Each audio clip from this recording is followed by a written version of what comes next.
Okay, good morning, everybody. To my 29 subscribers and anybody else who watches this video. Okay, I've got this bookmark. You see my bookmark? Okay, so this is Flight to Heaven. This is book 2, and this is the acknowledgments to Flight to Heaven. And this is something before that. Okay. It says, this book is dedicated to my wife, Paula, whom I love and adore, cherish, and respect. Without her gentle and loving prodding, you would not be reading about my journey to heaven or be holding this book in your hands. In loving memory of my grandfather, Russell L. Price, a man who learned to walk by faith and not by sight.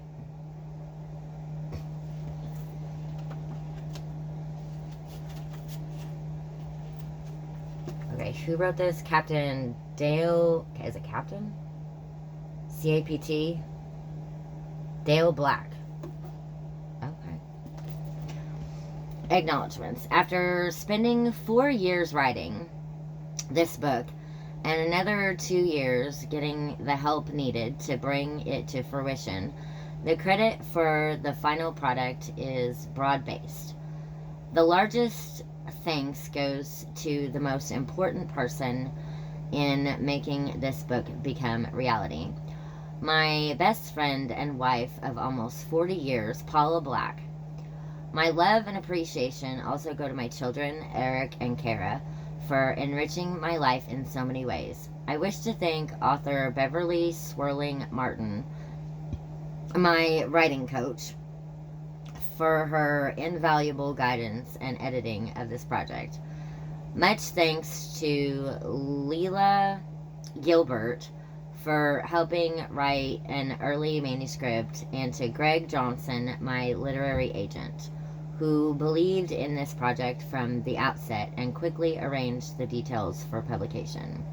Thank you to Kyle Duncan for being such an instrumental and effective liaison for this project with Bethany House Publishers and embracing it with his heart.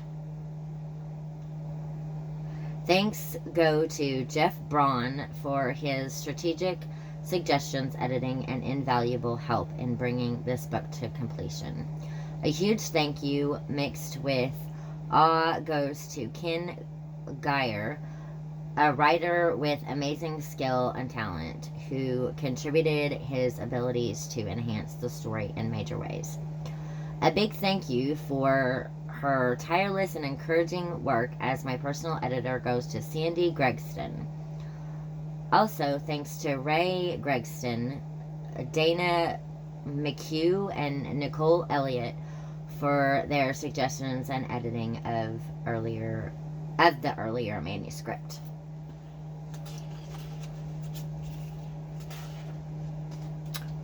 Thanks also go to Harold Morby, a veteran of 60 years of professional photography, for taking and providing the aerial photos of the crash site. Thanks to my sweet mother, Joyce Black, for her contagious, upbeat attitude, her unending love, and for blessing her family with songs of praise throughout a lifetime.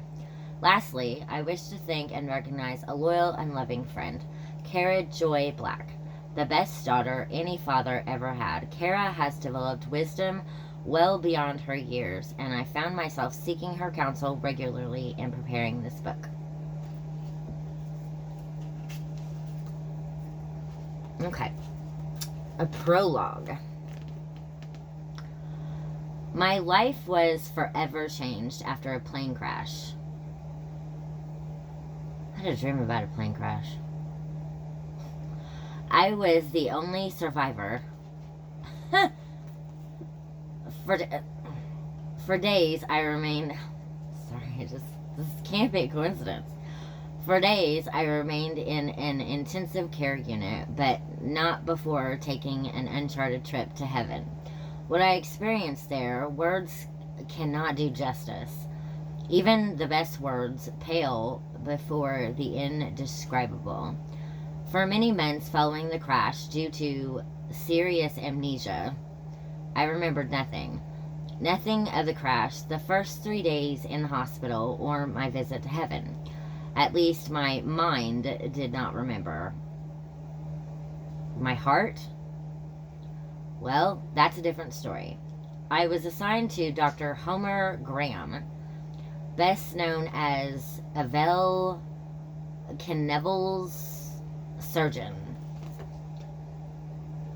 My injuries were massive, but when I awoke in the ICU, I was a changed man. Yet I had no memory as to why. It seemed as if I had been given new eyes. I felt as though I were looking into another dimension. That was 40 years ago. What you're about to read is how my life was turned upside down by an airplane crash, and why every major decision I've made since then has been a direct result of my journey to heaven. Those who know me may now understand why I've seemed like a bit of a misfit, and why my life has often followed an offbeat path. You'll learn why I've been emboldened and compelled to share the love of God with others, why I volunteered on almost 1,000 flights to more than 50 countries, building churches, orphanages,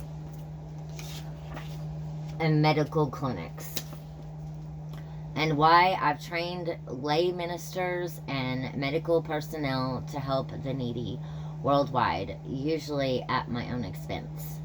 Since that fateful day, I have shared my story about the crash and the amazing recovery many times, but I have never shared publicly about my journey to heaven until now. How can I keep this life-changing event a secret?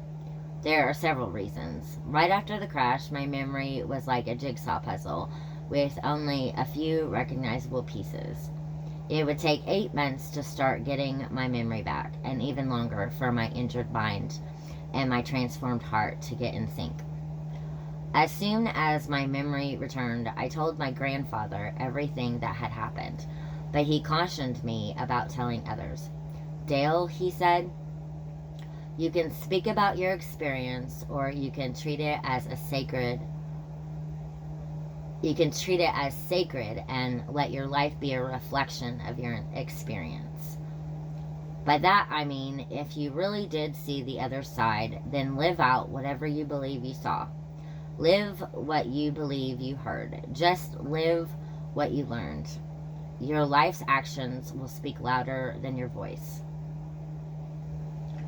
So I made a solemn promise to myself and to God not to share my experience with anyone until he made it clear to do so. At the time, I figured God might want me to keep the secret for only a year or two. Soon after the crash, I attended a church service where a man claimed to have died, visited heaven, and come back to life. To me, the service was more self-serving than sacred.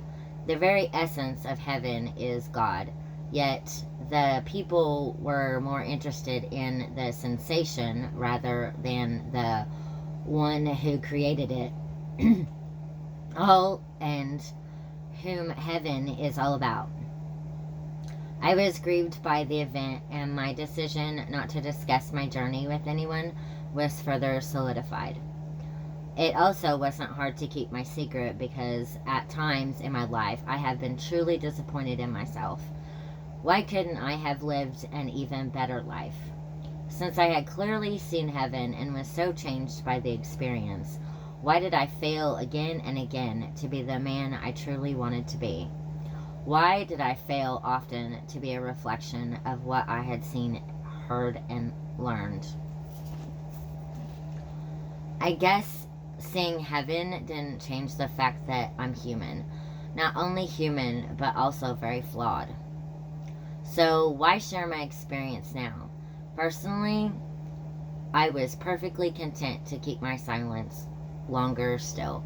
But the Lord orchestrated a series of events that convinced me it is now His time to share about my journey to heaven and back.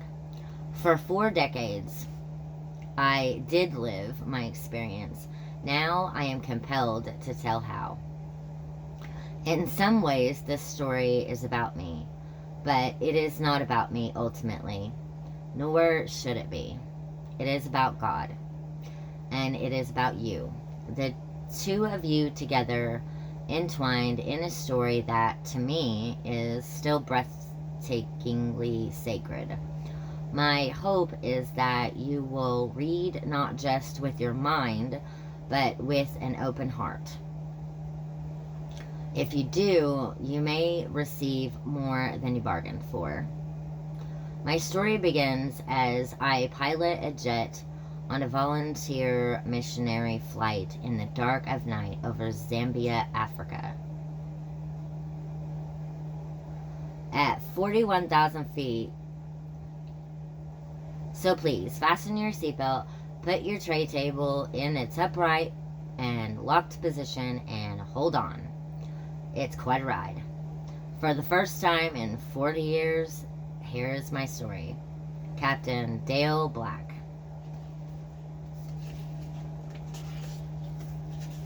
Okay, so that's the prologue and the acknowledgments. So that's all for this video. Thank you for watching.